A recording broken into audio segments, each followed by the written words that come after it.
Hoy vamos a hablar precisamente de esa cuestión y quizá del enfoque que se le puede dar a esa nueva visión, porque hay nuevas oportunidades para los grupos de acción local que están trabajando intensamente y desde hace tantos años para cambiar la realidad que muchas veces se ha ignorado, pero que si se hace un trabajo se ha demostrado que se puede recuperar. La España rural no está vacía, no está vaciada, está viva y hay muchas personas que están trabajando. Y esa es la cuestión que nosotros vamos a traer aquí, para hablar de las oportunidades que puede tener el territorio rural inteligente. Para ello vamos a hablar con una serie de expertos. Vamos a tener con nosotros a Jorge Fernández Calella. ¿Cómo está? ¿Qué tal? Gracias, Bienvenido. Manuel. Muchas gracias. Encantado de estar aquí contigo. Ha venido a vernos desde Santander y tenemos también a Serafín Pazos, que es un experto senior en el desarrollo local en Europa, no solamente de España, sino también, por ejemplo, de Escocia y de otros países, y es un honor para nosotros tenerlo en directo participando aquí. Serafín, un saludo desde España a Bruselas, donde tú te encuentras. Y luego en la última parte del programa estará con nosotros también Yago Campo a propósito de las comunidades energéticas locales y en general de los recursos que podemos poner en marcha sobre la cuestión. Bien, comenzamos ya. Y comenzamos ya porque nos parece, y justifico, que es un replanteamiento el que se puede hacer en este momento y es una oportunidad hablar de las nuevas perspectivas que pueden tener los grupos de acción local en el programa LEADER 2023-2027 que se está delineando en estos momentos. Jorge, desde una consultora, como productor, como presidente, fundador de la consultora Suite, una palabrita solo, ¿qué es exactamente Suite Project? Pues Suite es un intento de ofrecer a los agentes de desarrollo rural pues herramientas, visión, también conocimiento, porque no somos solo consultora, somos también una ingeniería, hacemos desarrollos propios de cacharritos, de tecnología, de software, y conocemos muy bien el desarrollo rural. Los dos socios principales de Suite procedemos del desarrollo rural, vivimos en el campo, desde las energías renovables, desde el trabajo también con grupos de desarrollo rural, conocemos bien el medio y afortunadamente tenemos bastantes contactos y acceso y proyectos en marcha. Una palabrita sobre alguno de los proyectos. Mira, son distintos, pero vamos, hacemos desde renovación de alumbrado inteligente, aprovechando la renovación de alumbrado para generar infraestructuras de conectividad que permitan el acceso universal a servicios públicos, hasta, pues por ejemplo, ahora mismo, pues un proyecto, el diseño de un plan de desarrollo inteligente en una comarca valenciana, o la puesta en marcha, que se ocurrirá en este mes seguramente, de 5 proyectos innovadores financiados por el reto demográfico, en Galicia, en Extremadura, en Cantabria, en Zamora, en fin, tenemos... Muy bien. ¿Por qué es la oportunidad de hablar ahora precisamente de las estrategias LEADER y de la perspectiva nueva que nos da los fondos Next Generation y otros fondos? Es que ahora mismo sería lo contrario a la tormenta perfecta, ¿no? Sería el buen día perfecto, ¿no? Porque tenemos, por un lado, que la infraestructura de recursos humanos más potente en el desarrollo rural, que son los grupos de acción local, los grupos de desarrollo rural, tienen que definir sus estrategias para este periodo presupuestario, para el 2023-2027. Están en el momento de pensar qué es lo que los territorios pueden ser de aquí a unos años.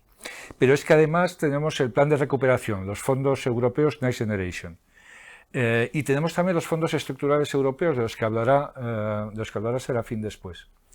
Y tenemos que en las estrategias LEADER hay una nueva visión y plantean que tienen que estar conectadas con todo el movimiento de Smart Villages o de territorios inteligentes y que tienen que intentar asumir otras fuentes de financiación aparte de la suya propia, que son precisamente los fondos estructurales europeos. Entonces ahora mismo estamos en ese momento en el que todo confluye para que esa gran infraestructura de recursos humanos que tenemos en el territorio pueda cumplir también las expectativas y las que ponen en ellos los alcaldes, que es a quien recurren.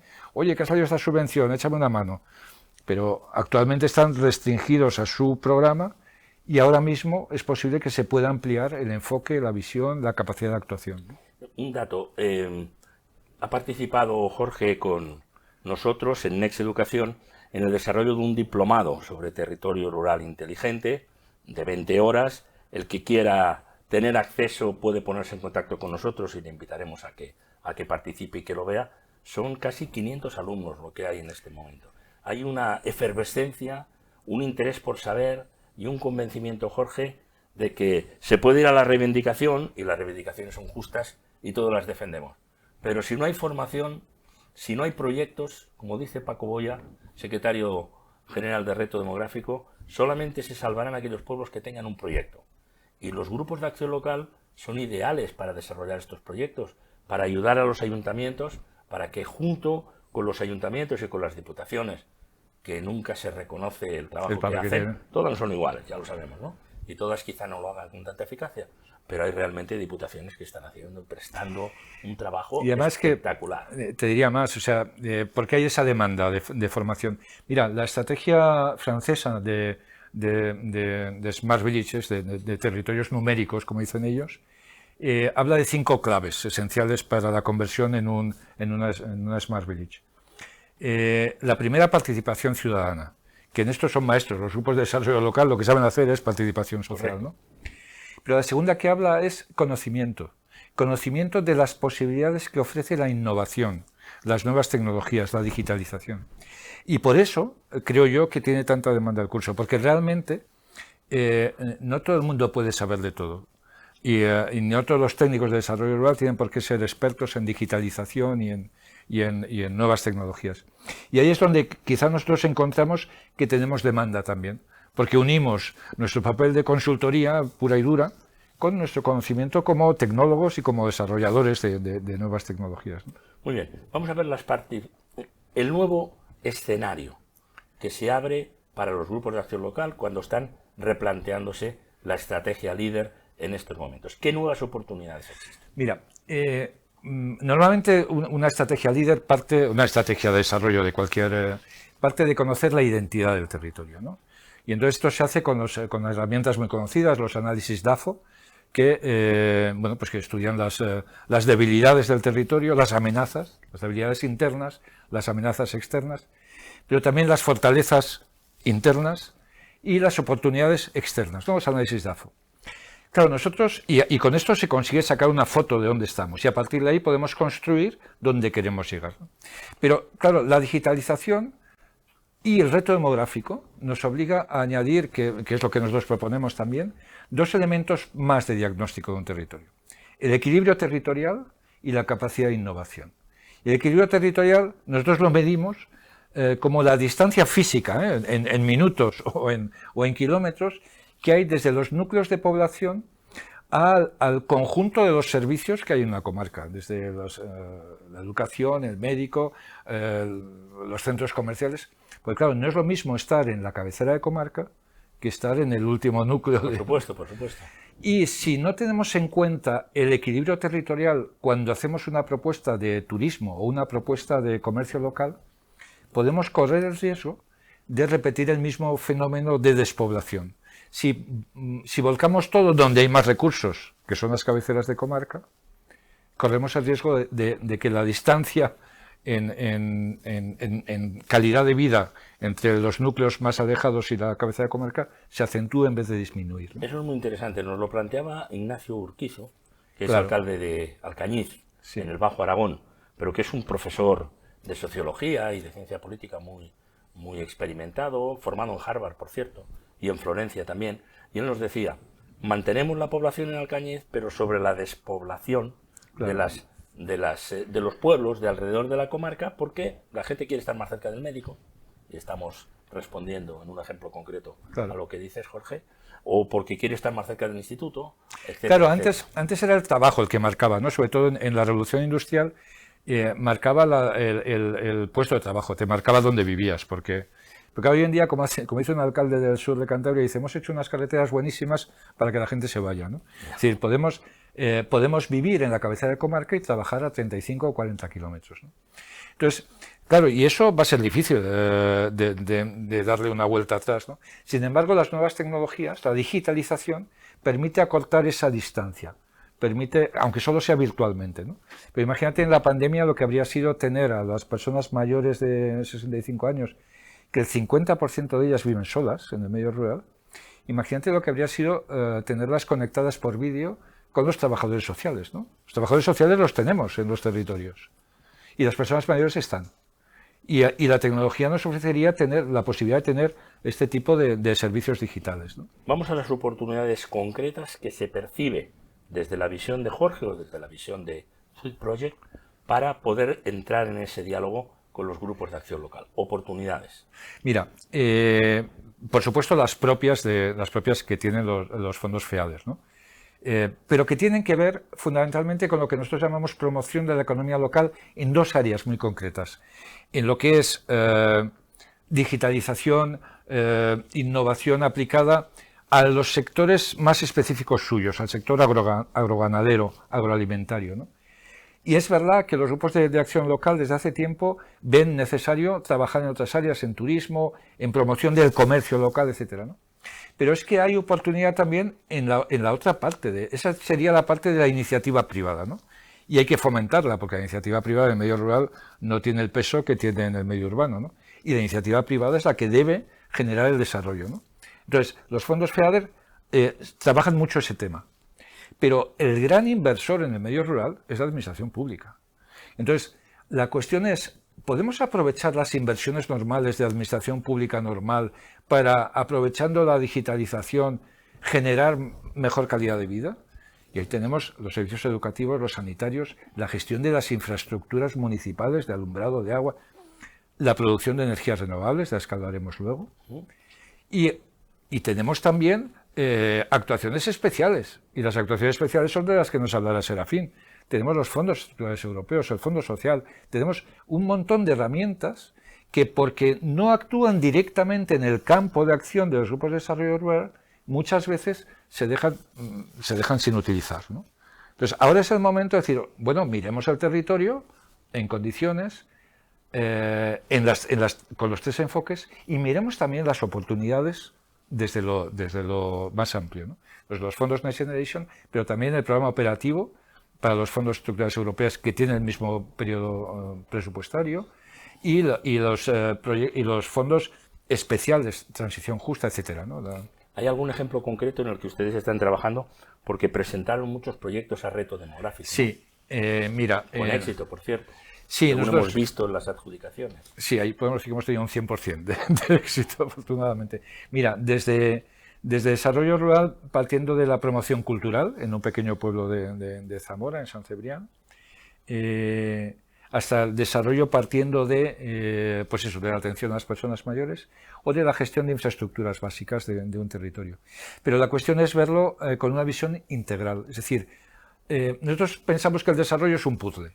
Hay que tener la foto clara y hay que poner las piezas. Y que encajen. Y que encajen. Pero para que encajen, lo fundamental, cuando hacemos un puzzle, yo por lo menos que hacía mucho y si me gustaba, normalmente empiezas poniendo los bordes, ¿no? Porque así ya sabes hasta aquí, ¿no? Todo este montón de piezas me tiene que caber aquí, ¿no? Fran, un compañero nuestro, habla mucho de decir, no, es que los bordes el marco de nuestra visión son las infraestructuras de un territorio inteligente, ¿no? Que serían cuatro. Pues hay infraestructuras físicas, pues la conectividad, las plataformas digitales, todo esto, pero hay plataformas de recursos humanos. Nosotros hablamos de dos. Una que tenga que ver con la innovación, el emprendimiento, la transferencia de conocimiento, y otra que tenga que ver con la participación, la formación, la comunicación. Claro, los grupos de desarrollo rural son esta última ya. Son las que tienen que ver con la participación, son las que pueden tener que ver con la formación, con la comunicación, ¿no? Pero necesitan apoyos. De hecho, en los 5 estos proyectos innovadores que han sido seleccionados, están en asociación con los grupos de desarrollo rural comarcales. Y la primera propuesta es, trabajemos desde la cultura o desde la atención a los mayores, generemos ese recurso humano dedicado a la innovación, que ofrezca conocimiento y apoyo en las posibilidades tecnológicas que hay hoy en día, ofrezca apoyo a lo que están haciendo los grupos de desarrollo rural. Muy bien, vamos a escuchar, si le parece, a Serafín. Estupendo. Y luego tenemos algún diálogo. Serafín Pazos en este momento nos habla desde Bruselas, ya lo hemos saludado antes, él es experto senior de la Asociación Europea de Información sobre Desarrollo Local. Es muy conocido el trabajo, los ejemplos que en distintas conferencias le hemos escuchado sobre las tierras altas de Escocia, pero yo me lo he encontrado en Soria, o nos hemos cruzado en Zamora, y él, que es de Redondela, de Galicia, tiene una visión general mirando para España, pero de las enormes posibilidades que existen de ayudas si se saben encontrar, si se saben interpretar, si se saben pedir a tiempo, que existen en Europa. Serafín, gracias ante todo por la participación y esa pregunta que también, la misma, que trasladábamos a Jorge. ¿Qué nuevas oportunidades hay, si las hay, para orientar a los grupos de acción local y a todos aquellos que estamos trabajando en defensa y en apoyo de la recuperación del mundo rural? Adelante. Un placer estar, aunque sea de forma virtual, pero es un privilegio estar con ustedes hoy. Manuel Campo Vidal, que obviamente es una referencia para todos nosotros desde hace muchos años.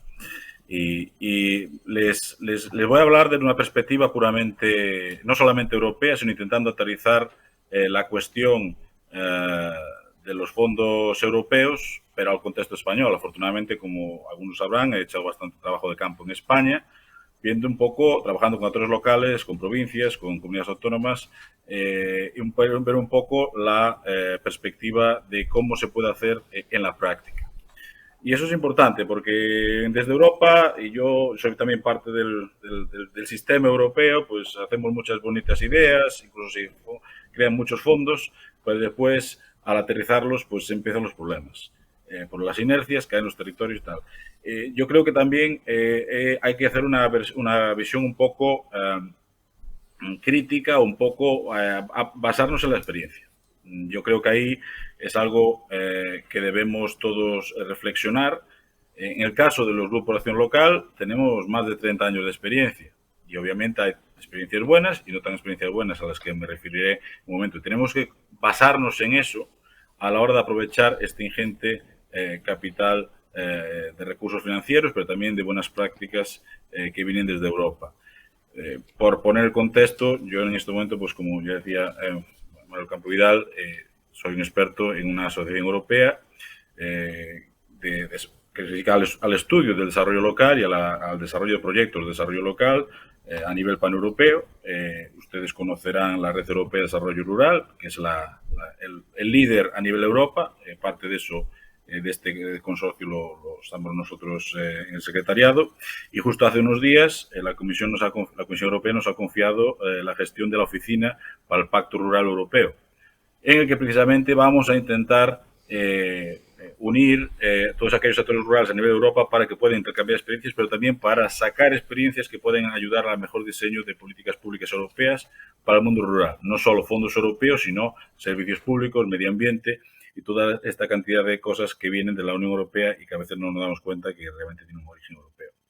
Pero en el caso de los fondos, europeos,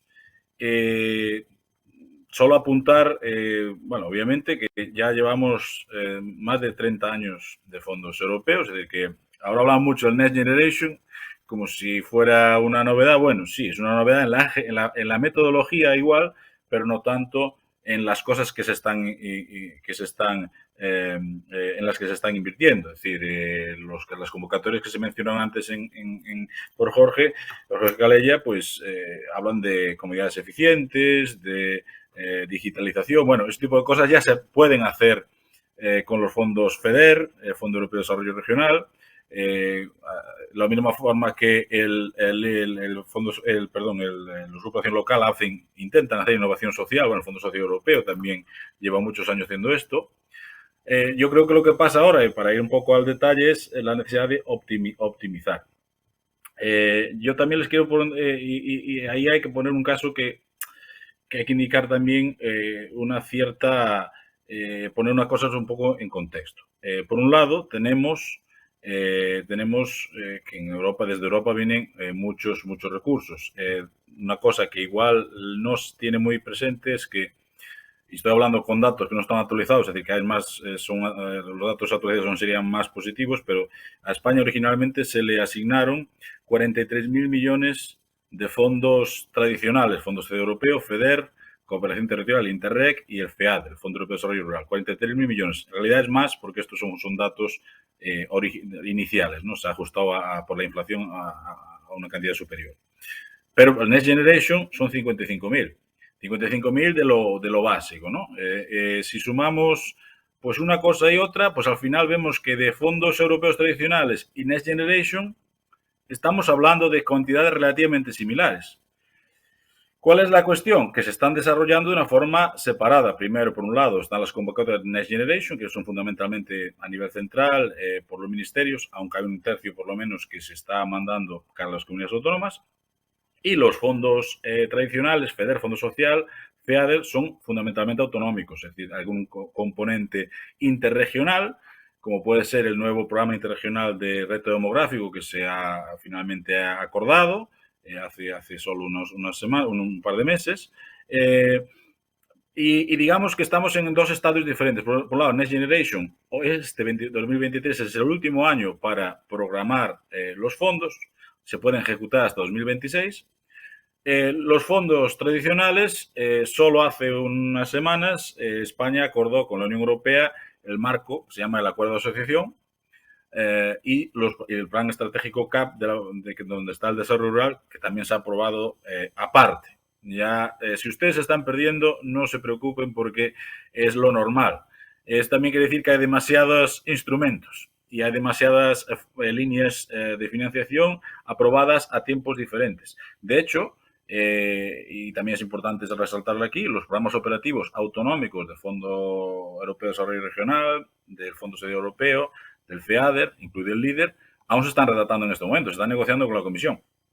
Es decir, que estamos en momentos en diferentes estadios de desarrollo de los fondos, lo cual, para unos lados, no es ya en unos casos pues hay decisiones que se han hecho y ya no se puede, es difícil cambiar, en otras hay oportunidades, y a eso me referiré en el caso de la agrupación local.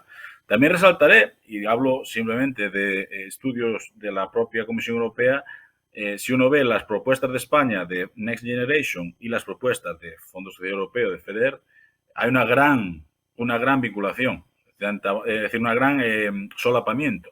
Estamos hablando de no solo infraestructura, sino transición energética, mejora de la administración pública, ciencias, es decir, medio natural, bioeconomía, incluso desarrollo de la industria y de la cultura.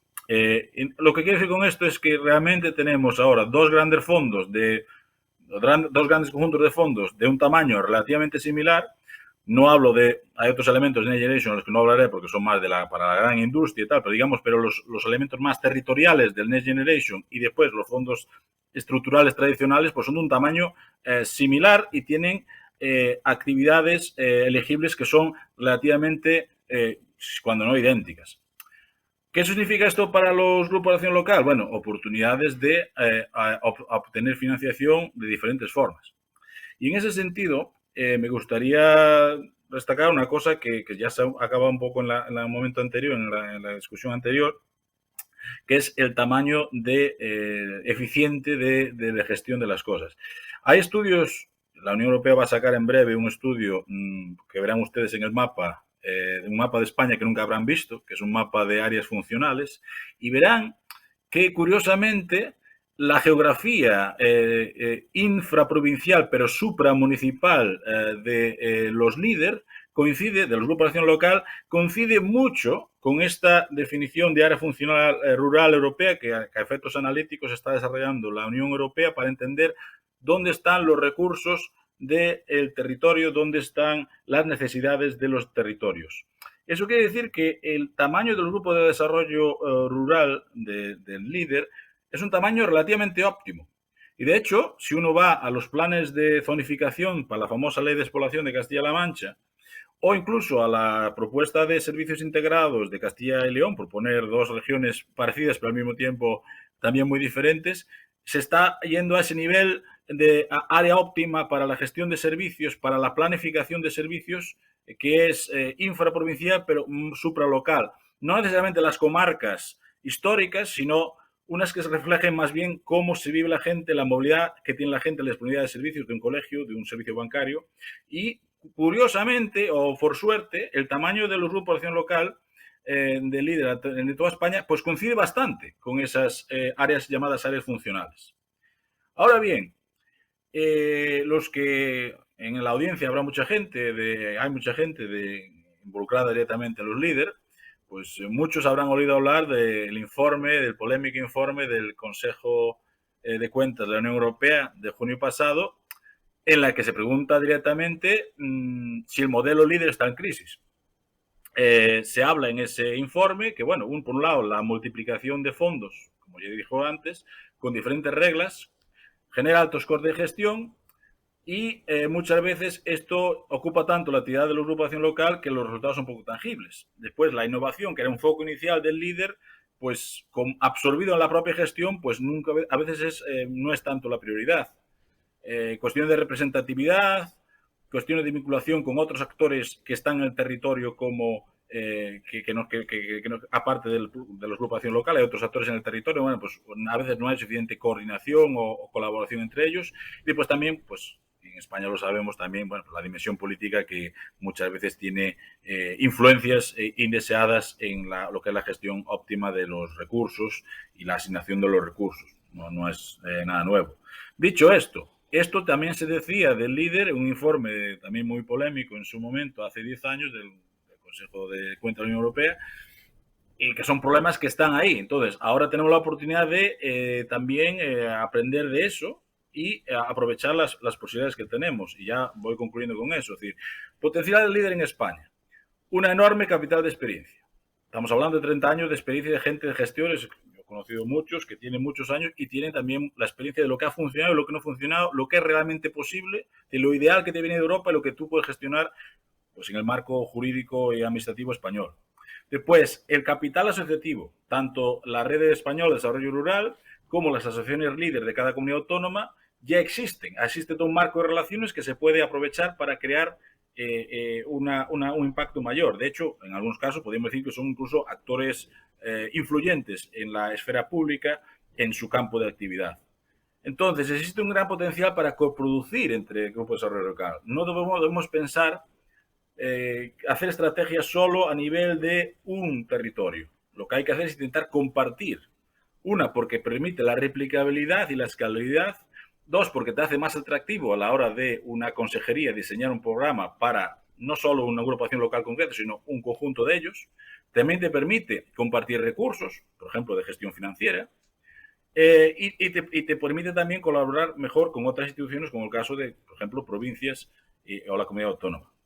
También existe la posibilidad, es una cosa que no se ha abordado lo suficiente, que es lo que decía antes, las alianzas con otros actores del territorio. Comunidades de montes, concejos, parroquias. Yo soy gallego y pertenezco a una parroquia, que es una entidad administrativa, y que tiene recursos propios. Bueno, pues esto a veces no se aprovecha lo suficiente. Y son oportunidades que, donde sea posible, porque obviamente cada agrupación local tiene su experiencia, sí que hay que intentar mejorar. ¿Por qué? Porque hace más atractivo la oferta del territorio y el desarrollo estratégico del territorio. Muy bien. El plan de recuperación, como ustedes saben, tiene bastantes cuellos de botella. Los fondos hay que comprometerlos antes del final del 23.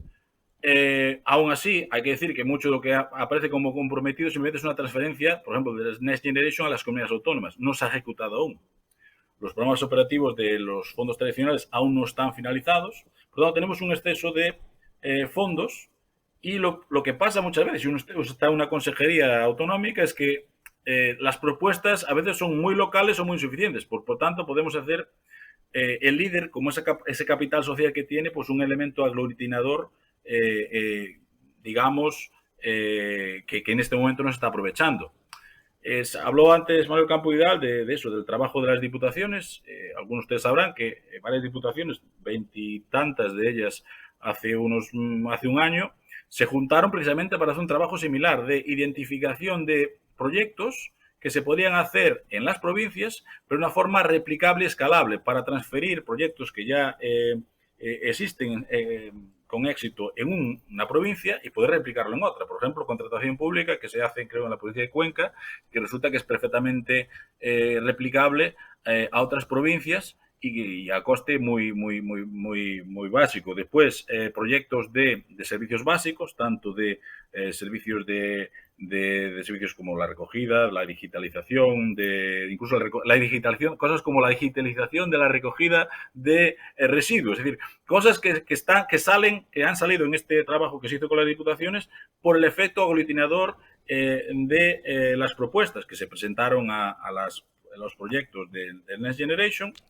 Lo que ha pasado muchas veces con este tipo de propuestas es que eran demasiado locales o las convocatorias eran demasiado competitivas. Es decir, lo que ha pasado en Next Generation, sobre todo, que había mucha concurrencia competitiva, lo cual limita un poco la colaboración. Ahora bien, como hay tantos fondos, sobre todo FEDER, como después por las propias comunidades autónomas, fondos transferidos del gobierno central, del Next Generation, que aún hay que gestionar, el LIDE tiene una gran potencialidad para decir, bueno, vamos a intentar hacer este tipo de actividad a nivel de toda la comunidad autónoma, ustedes nos ceden el dinero, nosotros tenemos la capacidad de gestionarlo y hacer un programa que sea replicable y escalable más allá de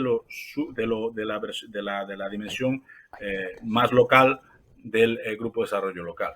Bueno, con toda esta información que nos está dando, con esta información que nos da Serafín, muchas gracias. Yo tomaba nota muy atentamente y, sin duda alguna, con estos elementos que nos dice de experiencia de los grupos de acción local, el capital asociativo, nos decías también ese potencial para coproducir, por tanto, una estrategia de compartir, y ponía este ejemplo de las 27 diputaciones. Y luego las alianzas dentro de su propio territorio, el caso que decía de las comunidades de montes o de las parroquias en Galicia, todo eso se puede gestionar y dinero hay. El tema será que se acierte y, desde luego, que todo el mundo comprenda cuándo estamos, y parece ser el momento, en que todo este trabajo puede dar un salto. Y a veces el exceso de localismo, el exceso de no me voy a salir de mi comarca, como mucho, y muchas veces solamente para 2 o 3 municipios, una mancomunidad, etcétera, nos está limitando. Ahora hay otras posibilidades. Hay que pensar un poco más en grande y no por querer ir a la luna. Y como dice un amigo mío, para romper un farol hay que apuntar a la luna. Bueno, quizás es el momento de apuntar a la luna para poder hacer un salto positivo. Gracias, Serafín, por esa información. Nosotros en Next Educación, además de la transmisión y que esto va a quedar en nuestra página web, vamos a intentar hacer un resumen que someteremos a su revisión, por favor, Serafín, de todos esos fondos a los que se ha ido refiriendo, porque muchas veces las cosas no se piden porque no se sabe que están, o porque uno no se atreve, o porque no se tiene la dimensión. Creo que ha sido información enormemente valiosa que ahora queremos comentar con Jorge, y no sé si Jorge quiere hacerle alguna pregunta final o quiere hacer algún comentario a la información tan valiosa de Serafín. La pregunta del millón no es tanto a Serafín, sino a los propios territorios. ¿Cómo podemos realmente hacer que las estrategias de desarrollo rural contemplen o presionen o faciliten la inclusión de otras fuentes de financiación que tienen que ver con los fondos de desarrollo regional, con los programas operativos autonómicos, etcétera, etcétera? Pero esta pregunta, más que a Serafín, la pregunta es a las asociaciones autonómicas de las redes autonómicas de desarrollo rural. Muy bien. Bueno, estábamos comentando al principio, ¿algún comentario, Serafín, para despedirle, que sé que tiene mucha presión en la agenda? No, es eso, precisamente. Es decir, existen las bases y hay que basar de la propia experiencia. Es decir, no inventemos nada. Es decir, las asociaciones, los grupos de asociaciones saben con quién han trabajado, con quién pueden trabajar mejor y construir a partir de ahí. Sí, y aprovechar las exigencias que sean realistas. Y con eso yo creo que queda un poco claro esta un poco complicada presentación que puedo hacer ahora. Estupendo. Muchas gracias, Serafín Pazos.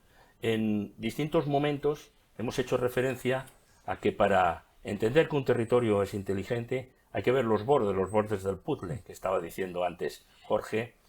Hay que tener muy en cuenta la digitalización, pero también la capacidad de generar energía, hasta el límite muchas veces de ser casi autónomos, por lo menos reducir la factura de la luz Y para eso se pueden hacer operaciones individuales o se pueden hacer comunidades energéticas locales, que es una figura que está impulsando también la Unión Europea, que está impulsando el Gobierno de España a través del IDAE y que aparece en cualquiera de esos momentos en los que alguien se acerca a intentar desarrollar un proyecto, ¿no? Le hemos pedido a Yago Campo, de Celver, ¿cómo estás?, que nos hable un momento sobre esa cuestión y lo dialoguemos con Jorge a propósito de esas posibilidades, que de nuevo volvemos a lo de antes. Muchas veces no se hacen porque no se saben. Muchas veces no se hacen porque no se saben. En el concepto de territorio rural inteligente, definido por Next Educación y por la consultora Sweet Project, se establecen unas líneas fundamentales que recogen lo que sería la creación o la puesta en marcha de los territorios rurales. En primer lugar, la primera línea fundamental de un territorio rural sería el factor humano. Con factor humano nos referimos directamente a la propia vida. Factor humano que necesita de unos ciertos servicios como por ejemplo de salud, unos servicios de movilidad. Estos servicios dan lugar a la siguiente línea fundamental, que sería el trabajo y un trabajo suficiente para emplear a todo ese factor humano que queremos recoger dentro del territorio. Pero este trabajo, para que sea posible y sea suficiente para servir al factor humano, necesitamos que exista la conectividad. La conectividad, porque un territorio sin conectividad a día de hoy es un territorio sentenciado, aislado y sin posibilidades de vivir en el siglo XXI en el que estamos. Por último, como última línea fundamental, quedaría la sostenibilidad medioambiental, y con sostenibilidad medioambiental es imprescindible la sostenibilidad energética. Por ello decimos que un territorio rural inteligente tiene que tener sobre todo conectividad como puede ser a través de la fibra óptica o con otras opciones como el satélite. Aquí en España el satélite Hispasat nos brinda grandes oportunidades. Y también sostenible, autosostenible como desideratum energéticamente. No se trata esto de que un ayuntamiento por su cuenta vaya a realizar una instalación eólica. Eso queda reservado para empresas más grandes con esos recursos. Pero sí que es posible que existan instalaciones independientes o comunitarias, como hablamos de las comunidades energéticas, en viviendas particulares, en escuelas, en bibliotecas municipales o incluso en campos de cultivo. Por ello diríamos que hay dos niveles de intervención. Por un lado, la contratación directa de instalaciones fotovoltaicas, como bien hacemos nosotros desde Celver, para pequeñas, medianas y grandes instalaciones, o también la creación o la constitución de una comunidad energética. La Comisión Europea promueve con énfasis estas alternativas porque llegan y permiten a los territorios ser autosuficientes y sobre todo sostenibles.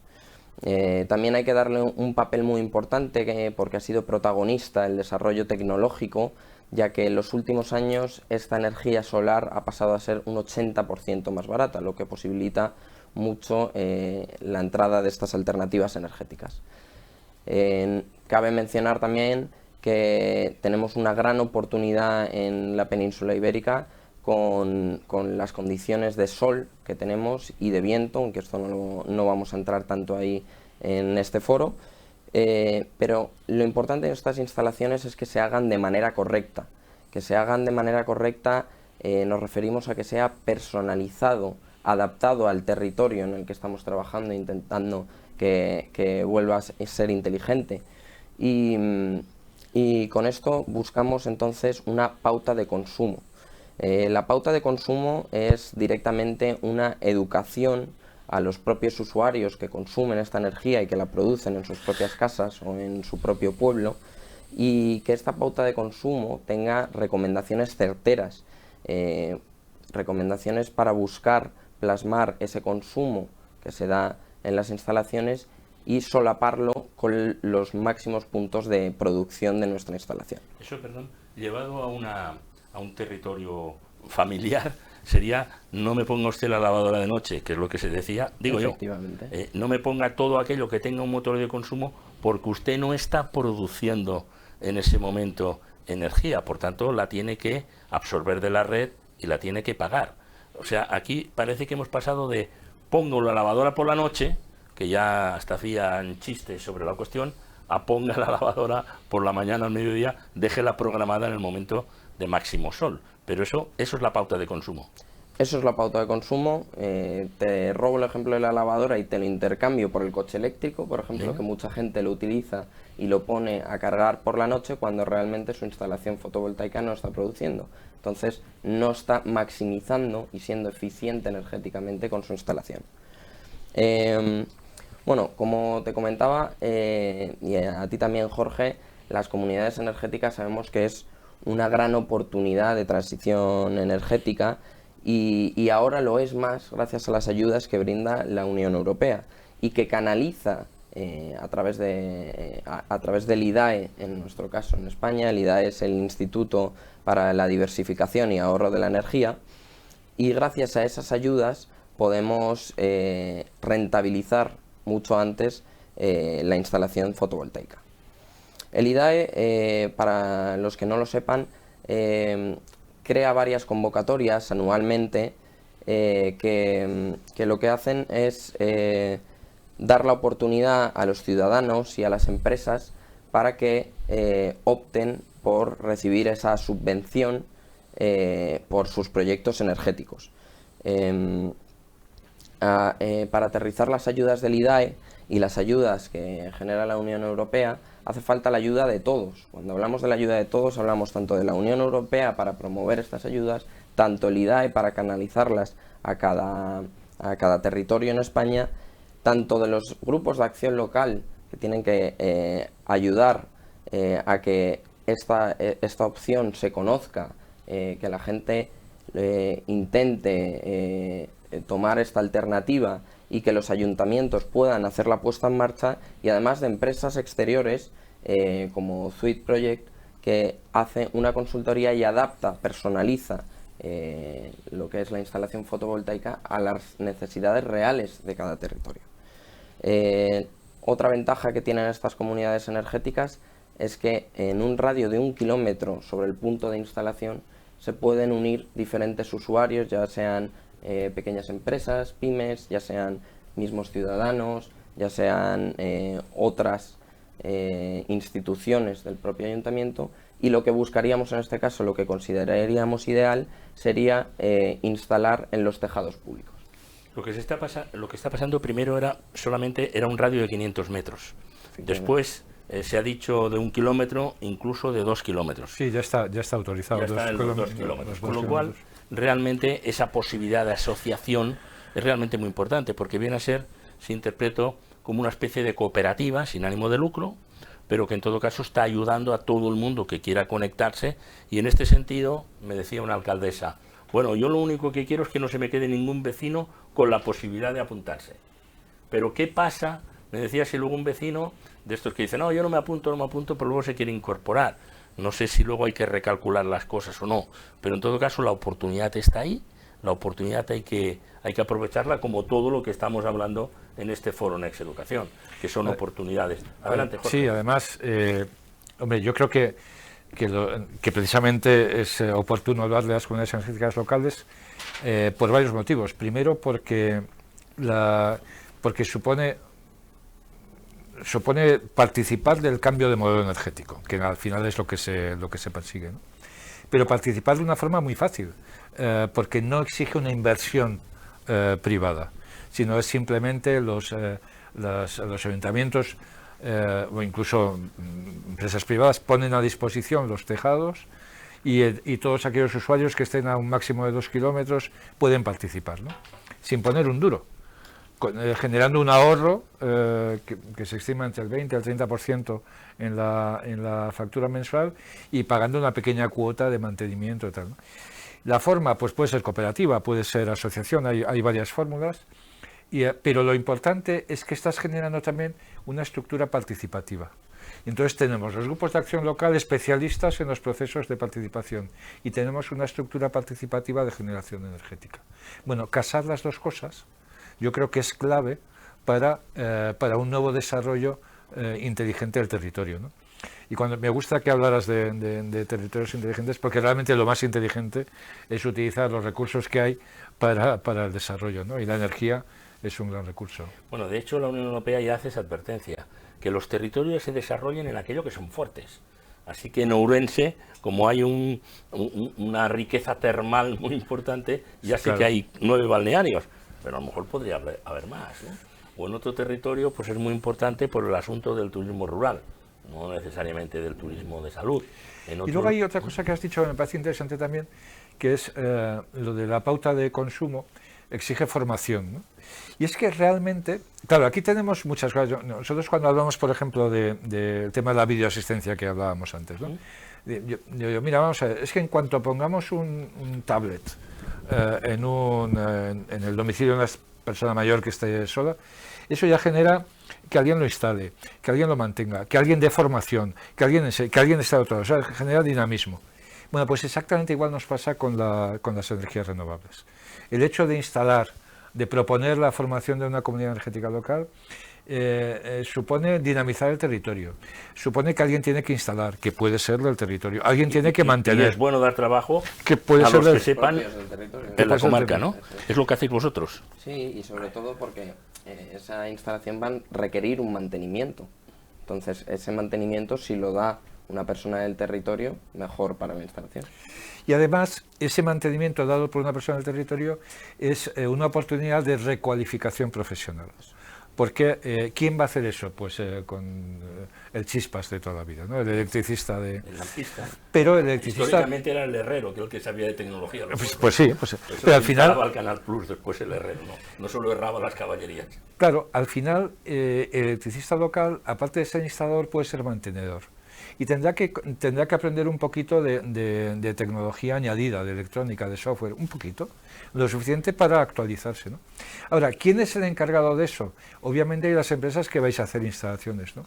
Pero tenemos esa estructura de los grupos de desarrollo rural, los grupos de acción local, que son los que pueden facilitar todo este proceso de formación, de recualificación profesional, no reglada, porque lo reglado ya está, que tenga que ver con las necesidades específicas de cada territorio. No va a ser lo mismo en un lado que en otro, ¿no? Bueno, de hecho les hablaba yo al principio de que invitaba a todas las personas que nos estén viendo a que conecten con nosotros con Next Educación, porque tenemos ese diplomado en territorio rural inteligente al que también ha participado Jorge, ha participado Raúl Santos, ha participado muchas personas, Carmen Pardo, hablando de turismo, muchas personas que pueden aportar su experiencia para esa formación inicial, que tampoco hace falta hacer un máster, digamos, para la cuestión, ¿no? En los términos en los que se planteaba. Pero ahora tenemos un taller piloto de territorio rural inteligente. Y ese taller piloto significa que nosotros estamos diciéndoles a algunos ayuntamientos, a algunos grupos de acción local o a quien crea conveniente, miren, ustedes pueden poner en marcha, por ejemplo, una pequeña instalación solar, sin necesidad, fotovoltaica, sin necesidad tampoco de constituir la comunidad. Incluso si hay que hacer conectividad, pueden hacerlo a través del satélite Hispasat, no hace falta que haya fibra óptica y por tanto que quede excluido buena parte de los pueblos o de los territorios distintos en los pueblos, depende de la zona que se esté en España, pero también vinculado lo estamos haciendo a esa formación, a esa enseñanza, y también para llevar colegios, para que vean cómo se instala, para esto que hablaba Iago, que es tan importante de la pauta de consumo, porque no basta con tener una producción de energía si luego no la utilizas bien, si luego no sabes los momentos oportunos, y cada caso hay que estudiarlo, y hay que estudiarlo preguntando, ¿usted qué consumo tiene aquí? ¿Usted cuál es su factura de la luz? Analizar la factura de la luz en todos los hogares es un ahorro en sí mismo, solamente por decir, a tal hora no cargo el coche, que es lo que nos acaban aquí de sugerir. Entonces, te invitaremos también a que participes, estamos en esta grabación, Jorge, porque siempre tus aportaciones son muy interesantes, y las de Raúl desde Zuid, para que en conexión con Celver, que también le pediremos a Iago que intervenga, hagamos esas experiencias piloto. Porque y además, eso se puede hacer en una comarca, pero lo aprenderán muchas familias y lo aprenderán muchos territorios. Hay que ganar esa batalla y además vamos contra el reloj. Además, yo creo, mira, desde hace muchos años, yo hace muchos años que trabajo en temas de desarrollo rural y el primer proyecto europeo en el que participé me llamó la atención que era los proyectos europeos se organizaban en torno a grupos de tareas y tal, y había un grupo de tarea que era comunicación, y era obligatorio, el de administración y el de comunicación eran obligatorios. Y me llamó la atención, porque aquí no estábamos acostumbrados a hacer un proyecto, bueno, lo haces, lo sabe quién tal, es fundamental la comunicación. Y por eso yo creo que estáis haciendo un gran trabajo desde Next y tal, porque además ahora mismo, bueno, es que ahora mismo, por ejemplo, el tema del IDAE que hablabas, es que hay 4 convocatorias abiertas para el tema de energías renovables, ¿no? Y unas son en modelo de autoconsumo compartido, otras son en modelo de autoconsumo propio. Hay una convocatoria abierta para hacer oficinas de información sobre las comunidades energéticas. Nosotros vamos a presentar 2 proyectos en ese sentido.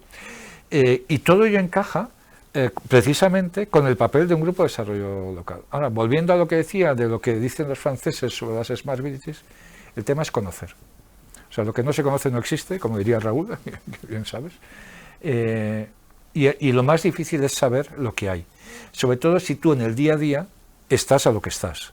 Que estás, los grupos de desarrollo rural, los grupos de acción local, están ahora justificando inversiones anteriores, están sometidos a una presión enorme de los alcaldes que van viendo, oye, que ha salido esto, que yo quiero que me apuntes, que no sé qué, que tal, que cual. Entonces, yo creo que se abre un campo de 3 patas, ¿no? De la administración pública general y los grupos de acción local como parte de esa, como brazo armado de esa administración pública. ¿Sí? Las empresas privadas que trabajamos en el área de la consultoría o de la tecnología, de la instalación, y las empresas que os dedicáis a la formación y la comunicación. Porque es de esa síntesis entre esos 3 grandes en los que podemos realmente generar un conocimiento compartido que tenga una repercusión en el territorio, que es de lo que se trata, ¿no? Pues sería una excelente conclusión de este trabajo, de este foro de Next Educación, que nos estamos centrando precisamente, en aprovechar la oportunidad. Sí. Porque las oportunidades están ahí. Ya veremos cómo es dentro de 2 años. Se acabarán los fondos. Tenemos 2 años ahora. Los fondos, hay que correr, hay que hacerlo con prudencia, pero rápidos. Mira, nosotros una de las primeras cosas que hicimos cuando salió el plan de recuperación y en concreto las medidas de reto demográfico y tal, fue desde nuestro modelo de territorio inteligente, que también hablamos de modelo porque uno de los problemas que tienen los grupos de desarrollo rural, o los grupos de acción local, es que en el fondo ellos trabajan con medidas, porque su campo de acción está restringido a lo que está restringido. Entonces, medida tal, medida cual, medida lo que sea. No se trabaja con una planificación integral y para eso hace falta un modelo. Y el modelo, pues un poco lo conoces tú y no se trata de hablar de ello. Pero sí que es... Y de repente surgen los fondos europeos y el plan de recuperación. Y nos encontramos con una lista enorme de convocatorias que se sabe cuándo van a salir y cuándo van a salir más o menos, que dan a todo. Es decir, que te van a permitir hacerle todo. Lo primero que hicimos fue cotejar qué subvenciones nos podían valer para la producción de energía, para lo que fuera, ¿no? Y ese trabajo de consultoría es el que más los están demandando ahora mismo los ayuntamientos e incluso los grupos de desarrollo rural. Y es la clave. Y hay empresas privadas como las nuestras, empresas de comunicación y de formación, yo creo que tienen un papel clave, ¿no? Pues sirva eso como resumen, no sé si queréis añadir alguna cosa más. Simplemente que, como mencionabas, Jorge, hay ayudas de todo tipo y para todas las envergaduras. Hay 10 millones de euros destinados a proyectos inferiores a 1 millón de euros y 30 millones destinados a proyectos superiores a 1 millón de euros. Es decir, coge todo tipo de envergaduras de proyectos para este tipo. Y para eso probablemente hay que sumar, como nos decía Serafín antes, ¿no? Sí. En esta interesante conversación. Muy bien, pues estamos concluimos aquí el foro Next Educación, quedará alojado en nuestra página por si alguien no ha llegado a tiempo, por si alguien quiere repasarlo, y nosotros nos comprometemos a trabajar algunos de estos elementos, tanta información que hemos dicho de forma oral también, para que haya un resumen de las propuestas que nos han hecho las 3 personas que hemos reunido hoy aquí para poder hablar de algo fundamental. Sentimos todos que estamos en un tiempo decisivo, en un tiempo de oportunidades y en un tiempo en el que hay que vencer esa exigencia, decía al principio, vamos contra reloj y tenemos que aprovecharlo. Muchas gracias, Jorge. Gracias, Manuel. Muchas gracias a Serafín y muchas gracias, Yago, por estar aquí, a todos ustedes por habernos acompañado. Estamos siempre a su disposición, nos hacen los comentarios que crean conveniente, las críticas que también debemos escuchar y aprendemos de ellas. Estamos para seguir construyendo entre todos esta gran conversación en torno a la recuperación de la España rural, que decía al principio, no le podemos llamar vacía, no le podemos llamar vaciada, le tenemos que decir una España rural viva, porque está enormemente viva y dan testimonio todos ustedes de que esto es así. Muchas gracias.